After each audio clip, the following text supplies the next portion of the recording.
পরমেশ্বর পিতাকে তো অসংখ্য ধন্যবাদ জানাই যিশুগুরুর নাম থেকে, আর যিশুগুরুকে লাখ লাখ ধন্যবাদ জানাই। আর পরমেশ্বর পিতা আজকে যে লিডারগুলোকে উপস্থিত করেছেন ওনাদেরকে অসংখ্য ধন্যবাদ জানাই। আর ঈশ্বরের পুত্রপুত্রী যারা আছেন তাদেরকে আমার অন্তরিকে নমস্কার জানাচ্ছি। তো পরমেশ্বর পিতা আজকে তো সবাইকে আহ্বান করে এনেছেন আত্মার খাবার দেওয়ার জন্য। আর পরমেশ্বর পিতা এতক্ষণ আত্মার খাবার দিলেন, আমরা গ্রহণ করলাম।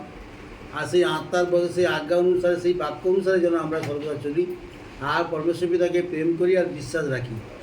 তো পরমেশ্বর পিতা আজকে তো কত সুন্দর শিক্ষা দিল কি প্রেম তো আমাদের মধ্যে রাখতেই হবে। আর প্রেমটা রেখে যেন আমরা সমস্ত কার্যগুলো করি। আমাদের যারা আমরা ঈশ্বরে আছি আমাদের মধ্যে প্রেমটা অবশ্যই রাখতে হবে। যারা আমরা খ্রিস্ট যিশুতে আছি, আগে ছিলাম অন্য জায়গায় অন্যত্র, আজ পরমেশ্বর পিতা আমাদেরকে মনোনীত করে তার কাছে এনেছেন।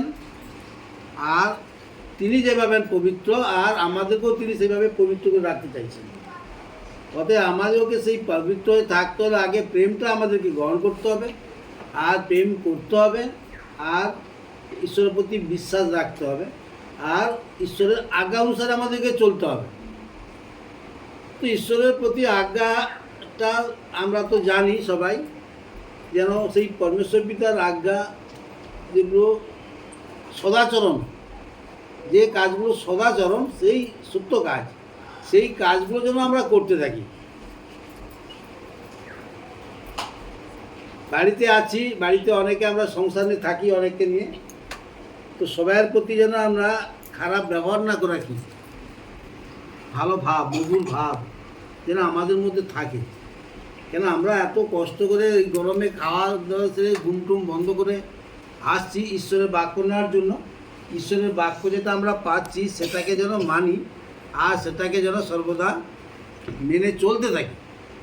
নাহলে বলতে বললো, শুনতে শুনলাম, এক কান্দে শুনলাম আর কান্দে বের করে দিলাম, বেকার। তারা তো রৌদ্রে কষ্ট করে আসার কোনো দরকার নেই যদি মানতে না পারো। আমরা থাকি বলছি সবাই, কিন্তু আমাদের মধ্যে অনেক দুষ্টুতা, সেই দুষ্টুতাগুলোকে আগে আমাদেরকে মন থেকে, শরীর থেকে বের করে দিতে হবে। মাংসের যে কাজ, সেই কাজগুলো যেন আমাদের মধ্যে একদম না থাকে।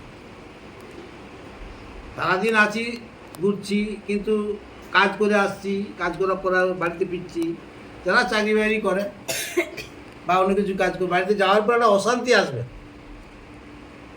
যেমন একটু আগে শিক্ষা দিল না কি, আমি রাগটা আমার মনের মধ্যে এসে গেছে, রাগটা আমি আমার অন্য যদি কেউ করতো তাকে আমি দুটো কথা শোনাতাম, কিন্তু আমি যেটা করেছি আমার মধ্যে রাগটা কি হলো, সীমিত হয়ে রয়ে গেল, আর বেরোতে পারছে না। কিন্তু অন্য কাউকে যদি বলতাম আমার মুখ থেকে অনেকগুলো কথা বেরোতো, অনেক রাগে অনেকগুলো বেরোতো।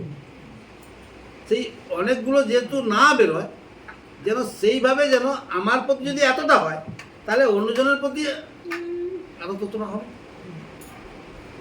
সেই জন্য আমাদেরকে আগে পরমেশ্বর পিতার কাছে যারা আমরা আছি যেন সর্বদা, কেউ স্বামীর সঙ্গে ঝগড়া করছি, কেউ শাশুড়ির সঙ্গে করছি, কেউ ভাই বোনে করছি, কেউ বোনে বোনে করছি, কেউ মার সঙ্গে ঝগড়া করছি। এই যে জিনিসটা, এইগুলোকে আমাদেরকে ত্যাগ করতে হবে। এগুলো হচ্ছে অজ্ঞানতা। একটু আগে দিদি বলে দেখলো না যে অজ্ঞানতার শিকার যেন আমরা না হই। সর্বদা পরমেশ্বর পিতার কাছে যেন জ্ঞানটা নিয়ে আমরা চলতে থাকি। আর সেই কারণের জন্য আমাদের মধ্যে তো হালত আসতেছি। আর হালতটা যাতে না আসে, কেন যদি না আসে, তাহলে আমাদের এই আজ্ঞাগুলোকে পালন করে চলতে হবে। এই যে কার্য পরমেশ্বর বাক্য বই তো আমাদেরকে দিয়েছেন, বইয়ের বাক্য পরমেশ্বর পিতা তার আগুবাই দ্বারা, তার সন্তানের দ্বারা একটা একটা বাক্য দিয়ে সবাইকে সুন্দরভাবে শেখাচ্ছে। আর পরমেশ্বর পিতার ভবনে আমাদেরকে কি সর্বদা আসতে হবে। 3 ঘন্টা যদি আমি পরমেশ্বর পিতাকে দেই, পরমেশ্বর পিতা আমার জন্য 7 দিন রেখে দিবে। শুধু তোমাকে 3 ঘন্টা চাইছে সপ্তাহে একদিনে 3 ঘন্টা, আর পরমেশ্বর পিতা দিবা তোমাকে 7 দিন। আমার রোগ শোক অসুখ বেসুখ যা কিছু কষ্ট তিনি তোমাকে উদ্ধার করবেন যদি আমরা 3 ঘন্টা পরমেশ্বর পিতাকে দিই। আর দিবা শুধু নয়, সেই দেওয়াটা যেন সার্থক হয়, যেন সেই ঈশ্বরের বাক্যগুলো যেন অন্তরে থাকে, নাহলে কিন্তু নয়।